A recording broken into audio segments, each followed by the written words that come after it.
It's 7:30 p.m. on a Thursday. The central air conditioning just shut off for the night. You're sitting in a sea of empty ergonomic chairs, bathed in the pale blue light of your dual monitors. Your inbox just chimed. It's an email from the regional director. 2 words. Stellar job. And right below that compliment, a 40-page PDF attachment for a new project that was supposed to be handled by the marketing team. You lean back, you take a sip of lukewarm coffee, and you feel proud. You actually feel a rush of pride. That right there is the most dangerous psychological virus ever injected into the modern workforce. The absolute delusion that your exhaustion is a badge of honor. Let's look at Jared. Jared is a senior data analyst. Jared is what human resources likes to call a top performer. When a client panics, they call Jared. When a deadline is burning to the ground, management tosses Jared into the fire. He doesn't miss targets. He doesn't complain. He works through his lunch break, eating a $12 salad at his desk while staring blindly at a spreadsheet. Jared believes he is building a solid career. He thinks he is playing the corporate game perfectly. But Jared isn't a player. He is the board they are playing on. We are fed this beautiful, comforting lie from the time we are sitting in elementary school. The lie says that if you put your head down, do the homework, and ace the test, you get the gold star. You get the A+. You get promoted to the next grade. But the corporate structure doesn't operate on elementary school logic. It operates on brutal, unapologetic extraction. When you demonstrate that you can do your daily tasks flawlessly in 40 hours, they don't give you 20 hours of free time as a reward. They don't hand you back your Friday afternoons to spend with your family. No. They look at your efficiency and they see excess capacity. They see a battery that hasn't been completely drained yet. So, what is the actual reward for being incredibly good at your job? It's someone else's job. Here is the cold truth about corporate excellence. Loyalty and proactivity are not investments you make in your future. They are subsidies you pay to cover for the incompetence of the people sitting next to you. The system does not promote the fastest runner.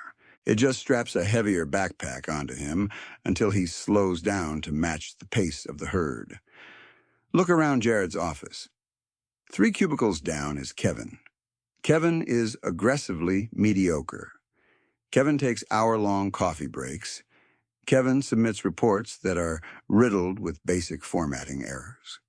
Kevin leaves the building at 5:01 p.m. on the dot every single day without a shred of guilt. And what does the executive team do about Kevin? Nothing. Because firing Kevin is an administrative nightmare. Sifting through resumes and training a replacement costs actual money. It is infinitely cheaper and mathematically smarter to just quietly route Kevin's unfinished tasks to Jared. Because Jared has pride. Jared has a pathological need for external validation. Jared will stay until 8 p.m. fixing Kevin's mistakes, and he will do it for a generic shout-out in the weekly newsletter. The ego is the ultimate compliance tool. They don't need to hold a gun to your head to make you work 60 hours a week. They just need to call you essential. They just need to whisper that the department would collapse without you. And the moment you believe that, the moment you internalize that your identity is tied to your productivity, they own you completely.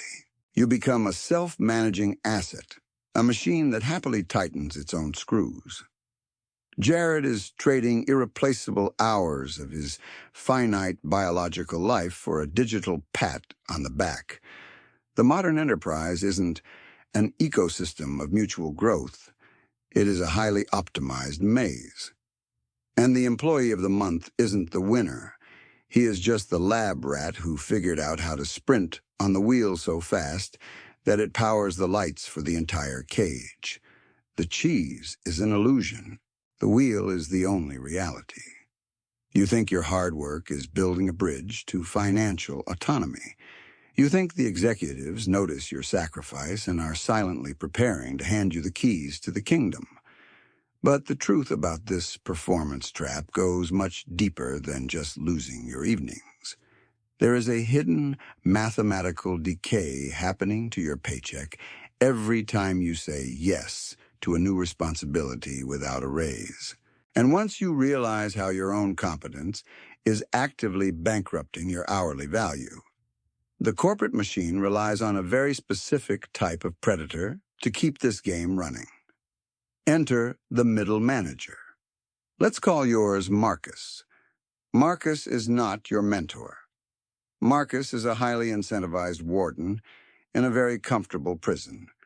His entire job description revolves around squeezing maximum output from minimum overhead, and he knows exactly how to manipulate your work ethic to do it. When Marcus gives you Kevin's unfinished workload, he doesn't present it as a punishment. He frames it as an opportunity. He tells you that you're the only one who can handle this level of complexity. And you swallow the bait. Because in the modern workplace, vanity is a much cheaper currency than equity. They pay you in compliments, so they don't have to pay you in cash. You take on the extra project. You stay late on a Friday. You convince yourself that this is the hustle required to break out of the pack. But let me tell you what is actually happening behind closed doors. Phase 2. The subsidy of mediocrity. When you optimize your workflow to finish an 8-hour task in 4 hours, society tells you that you've gained leverage. Reality dictates something entirely different. You haven't bought yourself 4 hours of freedom. You've just volunteered to do another 4 hours of labor for free.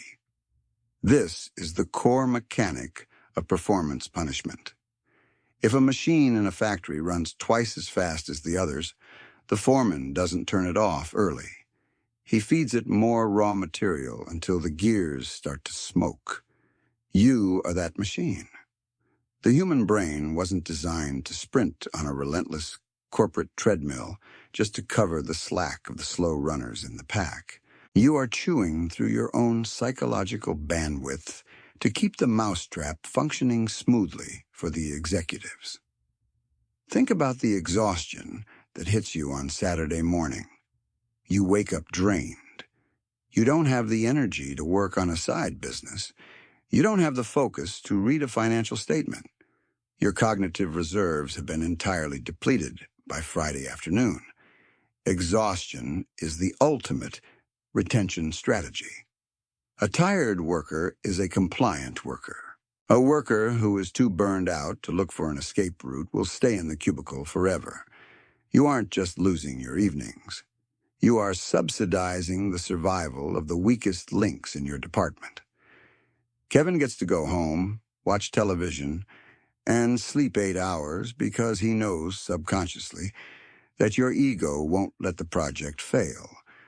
You are acting as an unpaid insurance policy for his incompetence. And what happens when you finally break?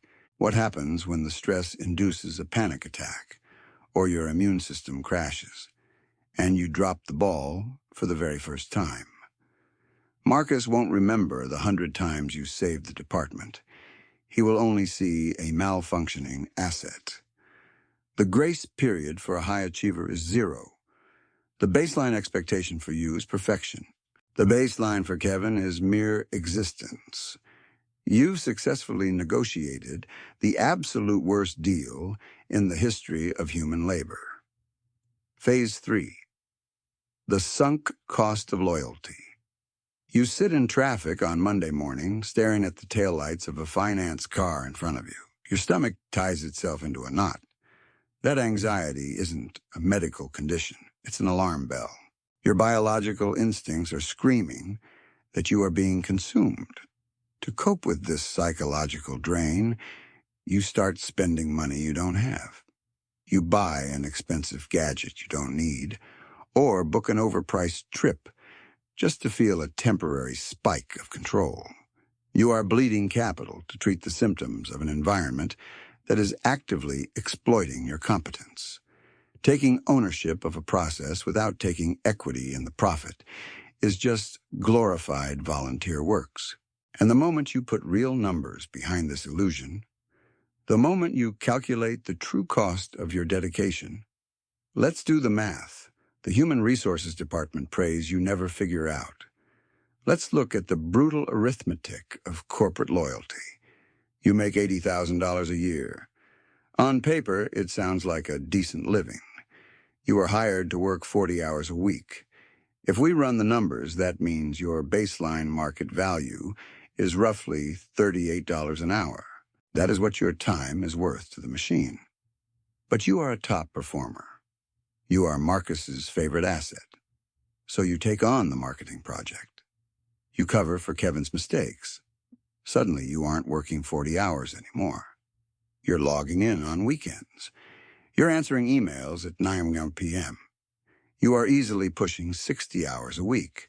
Because you are on a salary, your paycheck doesn't change. You still make $80,000. But your denominator just shifted. By working 60 hours, your actual hourly rate just plummeted from $38 down to $25. You didn't get a gold star. You gave yourself a 33% pay cut. You are literally discounting the price of your own existence to make the company's quarterly earnings report look better. A salary isn't a premium payment for your elite skills. A salary is a bulk discount the corporation negotiates on your finite time. They buy you wholesale, so they don't have to pay for the overtime. And the system is perfectly designed to blind you to this theft. They distract you with a title change. They call you senior or lead, so your ego feels heavy while your wallet gets lighter. You carry the title like a crown, oblivious to the fact that it's just a heavier collar. You are trapped in the math of reverse compound interest. Your responsibilities are compounding exponentially, but your compensation is growing linearly, at best. In the financial world, an asset that requires more maintenance while dropping in value is called a liability. In the corporate world, it's called an employee of the month. You think the payoff is coming at the end of the year. You tell yourself, just wait for the annual review. Phase 4. The promotion paradox.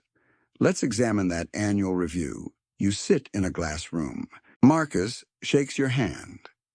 He tells you how indispensable you are. And then he hands you a 3% raise, a 3% bump.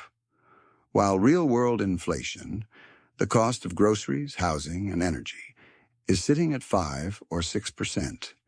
You just sacrificed 500 hours of unpaid overtime, wrecked your sleep cycle, and missed your family dinners.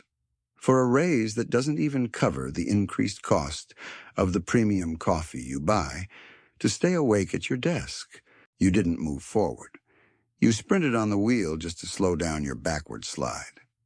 The laboratory doesn't reward the fastest lab rat by opening the cage door. It rewards the rat by upgrading the wheel and reducing the cheese. You proved you can survive on less oxygen, so they simply pump less oxygen into your cubicle. This is the mathematical dead end of being aggressively good at a job you don't own.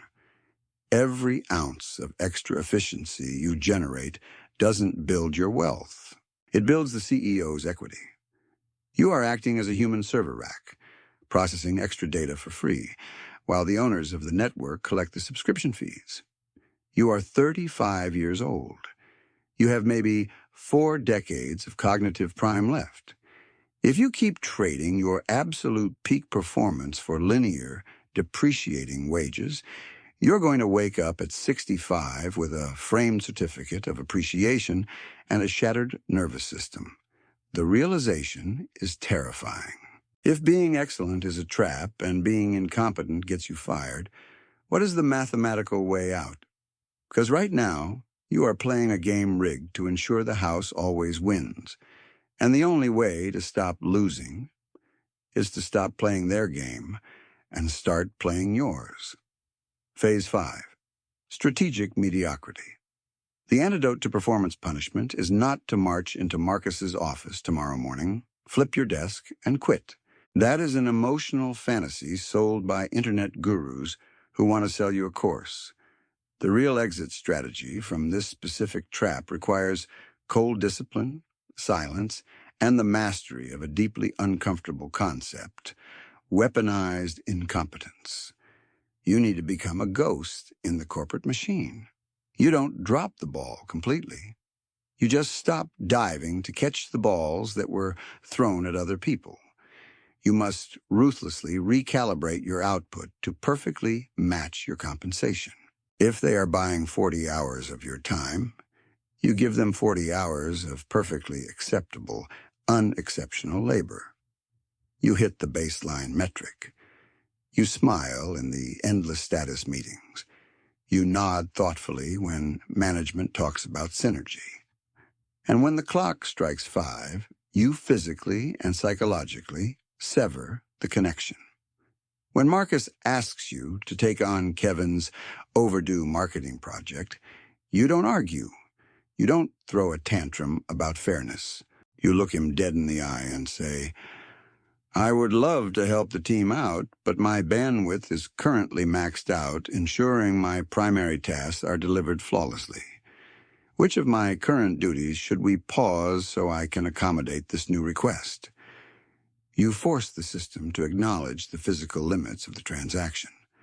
They will push back. They will try to trigger your ego. They will tell you that you aren't being a team player. Let them. Your ego is the exact bait they use to drag you back into the cage. You must learn to find absolute peace in social irrelevance. When you finally let go of the desperate need to be the smartest person in the conference room, an immense psychological weight simply vanishes. You realize the corporate gold stars never actually mattered. You let the ambitious climbers fight to the death over the crumbs of validation, while you quietly pack away the real calories. Let Kevin be the problem.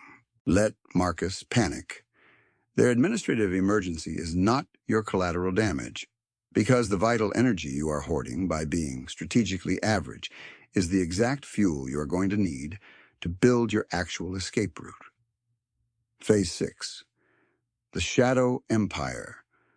True wealth is never loud. It operates entirely in the dark. It is called stealth wealth.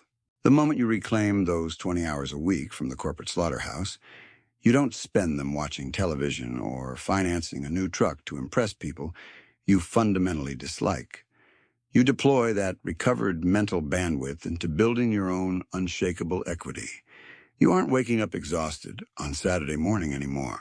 You have the cognitive clarity to read financial statements, to build a quiet business on the side, or to funnel your paycheck into assets that pay you dividends while you sleep. You slowly transition from being a depreciating piece of hardware in someone else's server room to owning your own network. The ultimate flex in the modern world isn't a Rolex or a senior vice president title. The ultimate flex is waking up on a Tuesday morning, looking at your investment portfolio, and knowing that you could walk away from the desk forever and your life wouldn't miss a single beat. It is the quiet, invisible armor of total optionality. The maze is mathematically built to keep you running until your heart gives out. But the lock on the door was always open. You just couldn't see it because you were too busy polishing the wheel. You extract the capital, you protect your energy, and you build the empire in the shadows. If you made it this far, the algorithm didn't filter you out. Drop a comment saying, "invisible battery." Everyone else scrolling past will just see 2 random words, but the ones who know will know you have stopped running for them. Are you going to keep subsidizing the machine tomorrow morning, or are you finally going to power down?